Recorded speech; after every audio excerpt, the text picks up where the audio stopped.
జగన్ గెలుస్తాడా మళ్ళీ?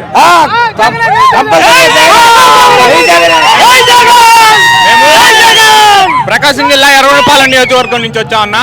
ఖచ్చితంగా 175కు 175 జగన్నే గెలిపించే సాధ్యంతో మేము ఈ ప్రోగ్రాంకి వచ్చామన్నా. ఖచ్చితంగా జగనే గెలుస్తాడు. ఖచ్చితంగా జగన్ గెలుస్తాడు నువ్వు అంటున్నావు. జగన్ గెలవని అన్నాడు పవన్ కళ్యాణ్. ఏం చేస్తారన్నా? ఎవరన్నా అన్నాడు ఎవడో రమ్మ తేల్చుకుందాం వాడు పవన్ కళ్యాణ్ వాడు చెత్తనా కొడుకు వాడితో మనకెందుకు వాడు వాడు అమ్మ రమ్మన చూద్దాం వాడు సరిగ్గా 4 సీట్లు సరిగ్గా 24 సీట్లుగా పరిమితులు వాడేం చేస్తున్నాడు. మీరు పొత్తులు పెట్టుకొని రావచ్చు, మేము దానికని ఎత్తులే. వాడు ఎవడో రమ్మని మేము తెలుసుకుందాం పవన్ కళ్యాణ్ వాడు. జగన్ భయం అంటే కూడా చూపిస్తాను. జగన్ సింహాలు అంటాడు ఇలా 3 పొత్తులు పెట్టి వేస్తుండు.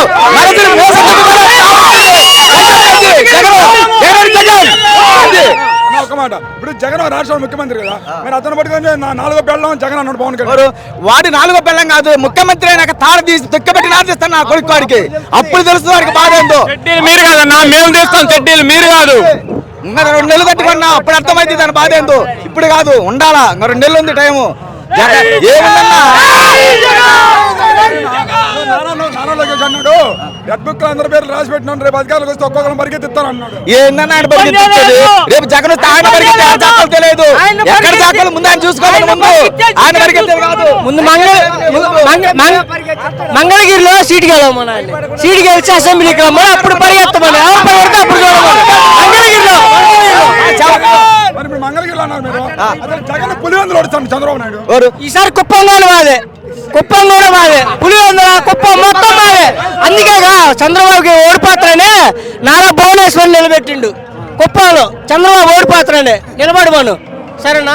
పవన్ కళ్యాణ్ ఇంకా ఎవరు వచ్చినా బాగలేదు, బీజేపీ అందరూ ఎవరికి వచ్చినా బాగలేదు, జగన్ ఒక్కడే వస్తాడు. జగన్ సింగల్ గానే వస్తాడు. జగన్ సింగల్ గానే వస్తాడు. చాతగాడు కాబట్టి ఇవాళ చంద్రబాబు జనసేన బీజేపీ పొత్తుతో వస్తుండు. శివ సింగల్ లాగా వస్తుంది. జగన్ గడి జగన్మోహన్ రెడ్డి తగ్గేదే లేదు.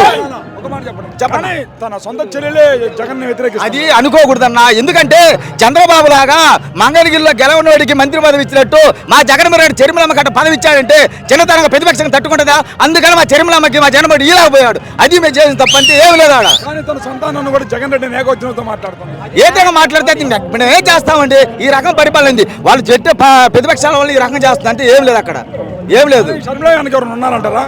చెర్మిలమ్మ కంటే మనం చెప్పేది కాంగ్రెస్ వాళ్ళు ఉంటారు కదండి. మనం ఏం చెర్మిలమ్మకి కాంగ్రెస్ బీజేపీ వాళ్ళు రెండు ఏకమయ్యి ఆమెని మామూలుగా ఇట్లా చేస్తున్నారు అంతే.